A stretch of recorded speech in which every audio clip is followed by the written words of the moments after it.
Part 2 of the Journey to the Atomic Theory. We ended on Dalton's atomic theory. Now we're going to look at the periodic table, the developments of the periodic table, and into the subatomic particles. Meyer, Dobriner, and Newland all worked on developing the periodic table. Johann Dobriner placed elements in groups of 3. He used mass and their chemical properties to group them. John Newland arranged by groups of 8, octaves. That should sound familiar. If you recall, valence electrons form an octet. You need 8 valence electrons to make the noble gases happy. The one that I do ask for you to know is Lothar Meyer. Meyer listed elements by their valence. Valence referred to their ability to form bonds. Whenever he was doing this, he did not know about valence electrons. He took a group of similar compounds and looked to see how they reacted. He determined their valence by their reaction. He separated the transition metals into their own group. His table looked like Mendeleev. The difference between Mendeleev and Meyer is simply that Meyer published later than Mendeleev, though he developed his before Mendeleev. Here are 2 images of periodic tables that are developed. You have Newland's and you have Meyer/Mendeleev's. If you compare this to our current periodic table, you will notice there is a difference between the 2. Lord Rayleigh and William Ramsay. Lord Rayleigh did quite a bit in physics with light. William Ramsay is the one we give more credit to in discovering the noble gases. They discovered especially the gas argon and neon and noticed that the group was chemically inert. Remember, inert means that you have a full octet and you're not willing to form a bond with anything else. Since it did not fit into any current groups, he formed a new group called the noble gases. He received a Nobel Prize in 1904. Johannes Jacob Berzelius organized and standardized the periodic table. If you recall, we talked about that to the left of the metalloid line or the stereostep line, most of the elements end in IUM or UM ending. There are a few to the right of the metalloid line which do end in that, and they're a little bit older than some of the other ones before he invented the system. There is a use of Latin names for the older elements, so like tungsten, sodium, potassium, gold, silver, iron.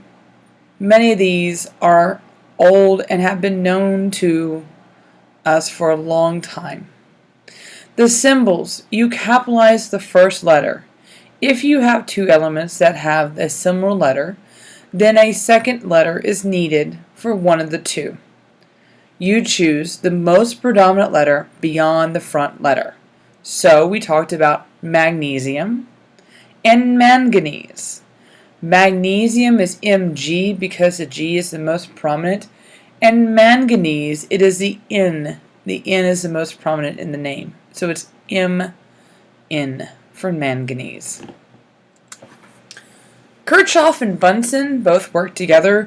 They noticed that with the aid of a prism you can break up light into the spectral lines.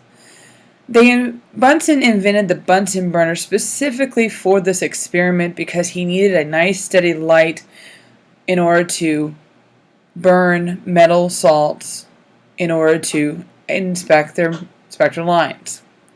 He determined that elements had a unique fingerprint. There is something called absorption versus emission. On this slide here, if you look down to the bottom right, you will see 2 sets of spectral lines. One is for absorption, where the lines are absorbed and they appear black compared to the rest of the spectrum. And the other one is emission, because they are emitting that light. We will do a lab in which we will look at emission lines. practical use of what Kirchhoff did with a spectroscope. In astronomy, like McDonald Observatory, the telescopes bring in the light from the stars. They send the light down to their gigantic spectroscopes, which fill a room the size of our lab/classroom put together. And then they get a readout from distant areas of what elements and compounds exist there on the planet. So it helps us to understand our own world. Mendeleev is the first to publish the most successful order of the periodic table. We've talked about him before.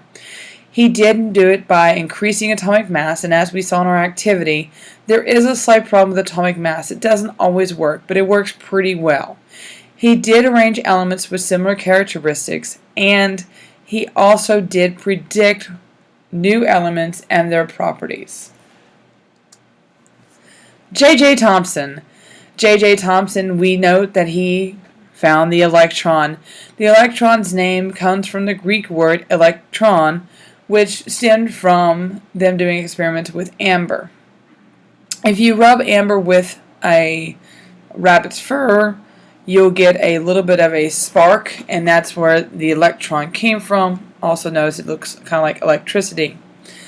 The one thing I did ask for you to make sure that you knew was called the plum pudding model. When J.J. Thomson got done with his experiment, he derived a new model based on plum pudding. He said that you had these corpuscles, which became electrons, immersed in this sphere of uniform positive electrification, as the model up above shows. Instead of calling it plum pudding, I told you to compare it back to chocolate chip cookie dough, and that the chocolate chips were the electrons and the dough was the positive area. A cathode tube is the one that you see down below. You send the beam through, and he basically put plates around it that had a negative and positive charge to see what would happen to the ray. Since he knew that the ray coming out, he knew what charge the ray was coming out, he was able to determine that there must be some reason why it was deflecting from the negative side, and was able to deduce that there must be something negative in that line to cause the deflection. Robert Millikan is noted for his old drop experiment and determining the charge of electron. That number 1.602 times 10 to the negative 19th coulombs is a number that you are expected to recognize and to know. In his oil drop experiment, he took oil and sprayed fine drops. There was a pinhole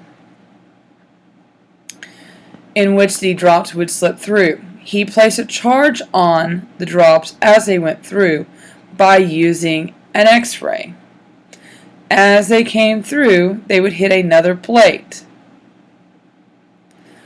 He observed the differences between the start and the end in order to determine what the charge of electron was. The top right picture is the original model for the apparatus that he used. William Lawrence Bragg. William Lawrence Bragg is known for crystallography. Crystallography is a technique that enables us to figure out the spacing of atoms in crystals. Basically, in his experiment, you take X-rays and you send it through various lenses onto a crystal, a thin crystal that you've cut. And then, as it hits the crystal, it bounces off at a certain angle, and there's a detector that picks up on that light. Okay? Down below, in the bottom right corner, is an actual picture produced through crystallography. That's the type of images that we're looking at. On the left side is the equation in which he derived, well, it's partially derived. It's a simplified version of what he did in order to determine the spacing. And based on this spacing, they were able to extract some information about spacing of atoms and various substances.